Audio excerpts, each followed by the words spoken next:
இப்போது புதிய அறிமுகம் ஆச்சி ஹோட்டல் சாம்பார் மற்றும் ஆச்சி இடிச்ச சாம்பார் 50 கிராம் ரூபாய் 20 மட்டுமே.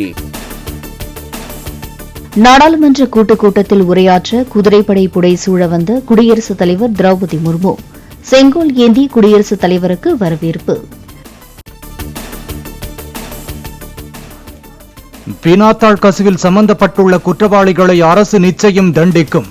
வினாத்தாள் கசிவு உள்ளிட்டவற்றை களைய நாம் அனைவரும் அரசியல் வேறுபாடுகளை கடந்து ஒன்றிணைந்து செயல்பட வேண்டும் எனவும் குடியரசுத் தலைவர் பேச்சு. 2036ஆம் ஆண்டு ஒலிம்பிக் போட்டிகளை நடத்த இந்தியா தயாராக உள்ளதாக குடியரசுத் தலைவர் உரையில் தகவல். போட்டிகளை நடத்தும் உரிமையை பெற அனைத்து முயற்சிகளையும் அரசு மேற்கொண்டுள்ளதாகவும் தகவல்.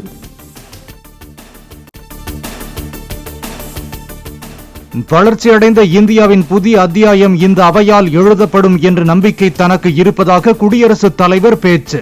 விரைவில் தாக்கல் செய்யப்பட உள்ள பட்ஜெட்டில் புதிய அறிவிப்புகள் இடம்பெறுவதோடு அது வரலாற்று சாதனையை படைக்கும் எனவும் உறுதி. தரமான கல்வி வழங்குவதற்கு அரசு உறுதியுடன் செயல்பட்டு வருவது பலனளிக்க தொடங்கியிருப்பதாக பிரதமர் மோடி கருத்து. டைம்ஸ் உலக தரவரிசையில் இடம்பெறும் இந்திய பல்கலைக்கழகங்களின் எண்ணிக்கை 124ஆக உயர்ந்திருப்பதை சுட்டிக்காட்டி கருத்து.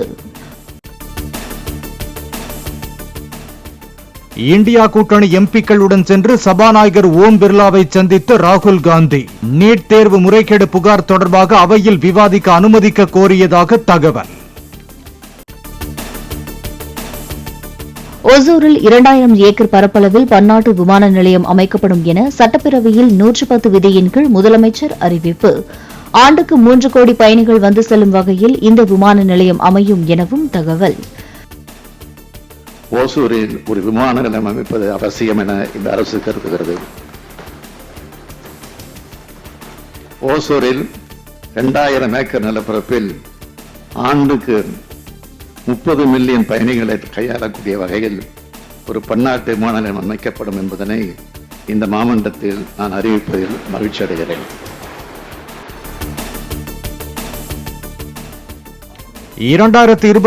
அறிவிக்கப்பட்ட 1000 பேருந்துகளையே இன்னும் வாங்காத திமுக அரசு ஹொசூரில் எப்படி விமான நிலையம் அமைக்கும் என அண்ணாமலை கேள்வி. பெங்களூரு விமான நிலையத்தின் 150 கிலோமீட்டர் சுற்றளவுக்குள் உள்ள ஹொசூரில் எவ்வாறு புதிய விமான நிலையம் அமைக்க முடியும் என்றும் வினா.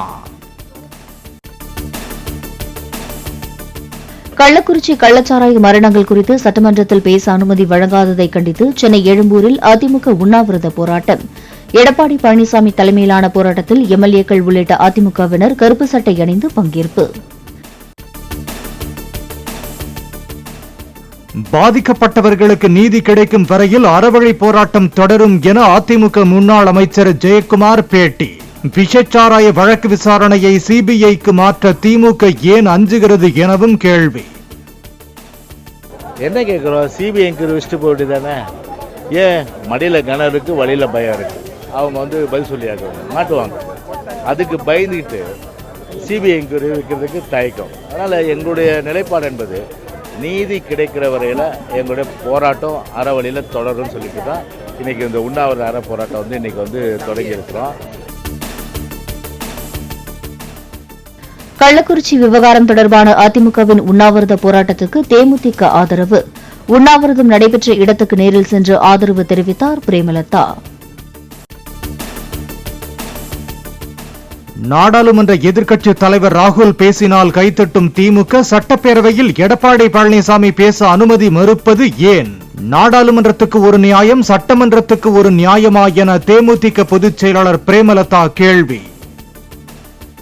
சட்டமன்றத்தில் எதிர்க்கட்சி பேசவே கூடாது என்று குரல் வளையத்தை நசுக்குகின்ற இந்த திமுக அரசு பாராளுமன்றத்தில் மட்டும் எப்படி நீங்க எதிர்க்கட்சியை பேச எல்லா வகையிலையும் நீங்க ஒத்துழைக்கணும்னு எப்படி ராகுல் காந்தி சொல்றாரு? அதுக்கு எப்படி திமுக எம்பிக்கள் கைத்தட்டி ஆரவாரம் பண்றீங்க? நாடாளுமன்றம்னா ஒரு நீதி, சட்டமன்றம் என்றால் ஒரு நீதியா? சென்னையில் அதிமுகவினர் மேற்கொண்டு வரும் உண்ணாவிரத போராட்டத்துக்கு ஆதரவு அளிப்பதாக சீமான் கருத்து. மக்களாட்சி முறைமையை தகர்த்து எதிர்க்கட்சியினரின் குரல் வளையை நசுக்கும் திமுக அரசின் எதேச்சதிகார போக்கு அப்பட்டமான ஜனநாயக படுகொலை என கண்டனம்.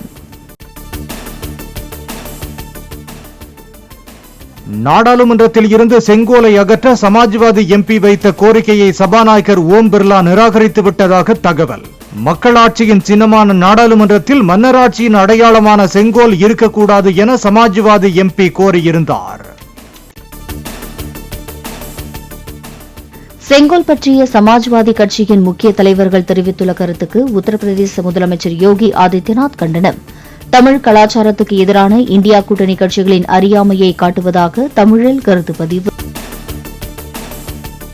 தமிழகத்தில் அரசு அதிகாரிகளின் உடந்தையோடு சட்டவிரோதமாக மணல் அள்ளி தனியார் மணல் ஒப்பந்ததாரர்கள் 4730 கோடி ரூபாய் அளவுக்கு மோசடி. கடந்த ஆண்டு மட்டும் அனுமதிக்கப்பட்ட அளவை விட 23.64 லட்சம் யூனிட் மணல் அதிகம் அள்ளப்பட்டதாக டிஜிபிக்கு அமலாக்கத்துறை கடிதம்.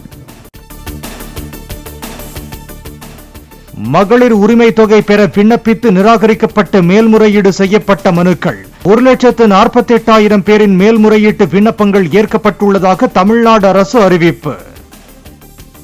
இப்போது புதிய அறிமுகம் ஆச்சி ஹோட்டல் சாம்பார் மற்றும் ஆச்சி இடிச்ச சாம்பார் 50 கிராம் ரூபாய் 20 மட்டுமே.